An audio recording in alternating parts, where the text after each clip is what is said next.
जय श्री कृष्ण दोस्तों, राधे राधे।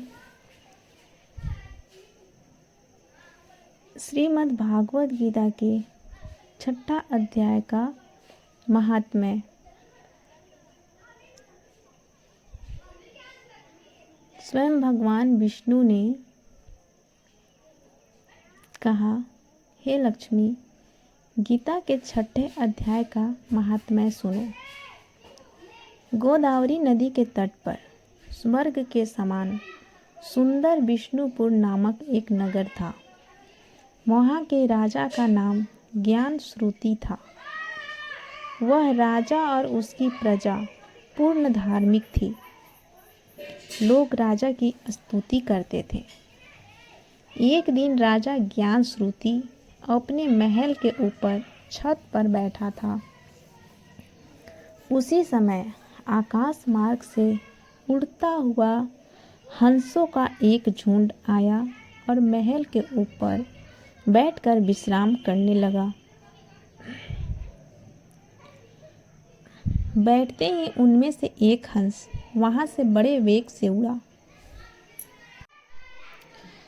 उसका उड़ना देखकर साथ के हंसों ने कहा, इतने उतावले होकर क्यों उड़ते हो? वह हंस लौटकर हंसों से बोला, उधर देखो, यह कैसा प्रतापवान राजा बैठा है।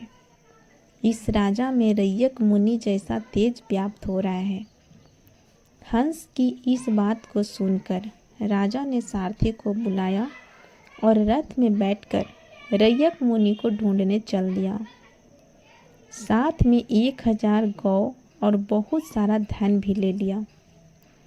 सारथी राजा की आज्ञा से रथ को हाँककर अनेक तीर्थों में रैयक मुनि को तलाश करने के लिए चल दिया, परंतु राजा के प्रताप से रथ कहीं नहीं रुका। परंतु बद्रिका आश्रम के समीप पहुँचने ही रथ रुक गया। तब राजा ने सोचा कि इन्हीं पर्वतों में कहीं रैयक मुनि अवश्य रहते होंगे। राजा रथ से उतरकर रैयक मुनि को खोजने लगा। उसने आगे जाकर एक जगह देखा कि एक महान तपस्वी बैठा हुआ तप कर रहा है। उसके प्रकाश से चारों ओर सूर्य जैसी किरणें निकल रही थीं। राजा ने समझ लिया कि यही रैयक मुनि है। राजा ने 1000 गौ और धन के सहित रैयक मुनि के पास पहुंचकर और संपूर्ण सामग्री सामने रखकर दंडवत प्रणाम किया। मुनि जी राजा के ऊपर क्रोधित होकर बोले, यह माया का विस्तार हमारे सामने से उठा ले जाओ। राजा बहुत भय मानकर विनयपूर्वक बोला, हे मुनीश्वर, आपको यह अद्भुत तेज कहाँ से प्राप्त हुआ है? सो कृपा कर वर्णन कीजिए। रैयक मुनि ने कहा, हे राजा, यह गीता जी की महिमा है। मैं गीता के छठे अध्याय का प्रतिदिन पाठ करता हूँ। इसी से देवताओं की दुस्सह तेज राशि को मैंने पाया है। राजा वापस आ गया और प्रतिदिन गीता के छठे अध्याय का नियमित पाठ करने लगा। गीता में बतलाए गए मार्ग पर चलकर राजा ने मृत्यु के पश्चात मोक्ष को प्राप्त किया और इस प्रकार वह आवागमन के चक्र से मुक्त हो गया।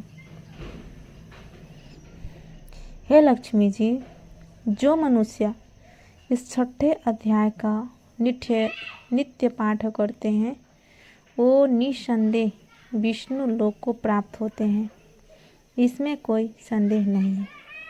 इति श्री पद्म पुराणे उत्तराखंडे गीता महात्म्य नाम छठा अध्याय समाप्तम। इसी के साथ श्रीमद् भागवत गीता का छठा अध्याय का महात्म्य यहीं पे समाप्त होता है।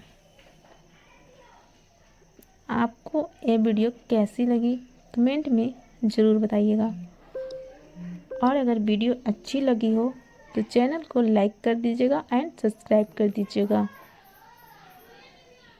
तब तक के लिए जय श्री कृष्ण, राधे राधे। मिलते हैं अगले वीडियो में श्रीमद् भागवत गीता का 7वां अध्याय और 7वां अध्याय का महात्म्य लेकर, जो कि स्वयं भगवान विष्णु लक्ष्मी जी को बताते हैं।